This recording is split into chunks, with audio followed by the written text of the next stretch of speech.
అనుదిన నిత్యజీవపు మాటలు. దేవుని నామానికి మహిమ కలుగునుగాక.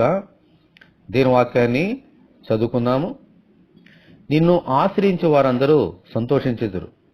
నీవే వారిని కాపాడుదువు గనుక వారు నిత్యము ఆనంద ధ్వని చేయుదురు. కీర్తనల గ్రంథము 5వ అధ్యాయము 11వ వచనం. మనకు ఆపద వచ్చినప్పుడు సాధారణంగా అందరూ ఆశ్రయించేది మనుషులనే. అయితే వారు మనలను కాపాడుతారనే గ్యారంటీ ఏమీ లేదు.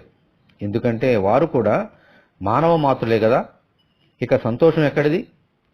అయితే అదే ఆపదలో మనము దేవుని ఆశ్రయిస్తే మనకు ఎంతో సంతోషం. ఎందుకంటే మనలను కాపాడేవారు దేవుడు మాత్రమే. ఆయన కాపాడినప్పుడు మనకు నిత్యము ఆనందమే. హల్లెలూయా.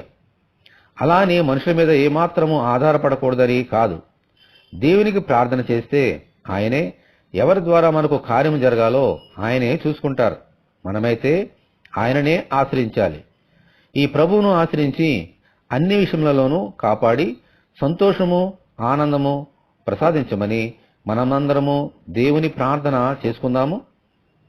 ప్రభువా, మీకు వందనాలు. మాకు ఎదురవుతున్నటువంటి ప్రతి శోధనలో కూడా నిన్ను ఆశ్రయిస్తే మమ్మల్ని కాచి కాపాడి మాకు సంతోషాన్ని ఇస్తారని ఈ వాక్యం ద్వారా మాతో మాట్లాడారు. నీవు మాకు సంతోషాన్ని ఇచ్చినప్పుడు నిత్యము ఆనంద ధ్వనితో ఈ లోకంలో జీవించగలుగుతాము అనే గొప్ప నిరీక్షణ మాకు ఇచ్చారు. అలాగే ప్రభువా, నీ యందు విశ్వాసముతో మిమ్మల్ని ఆశ్రయంగా పెట్టుకొని ప్రతి సమస్యలోనూ మీ దగ్గర నుంచే జవాబు పొందుకున్నట్లుగా నీ కృప అనుగ్రహించండి.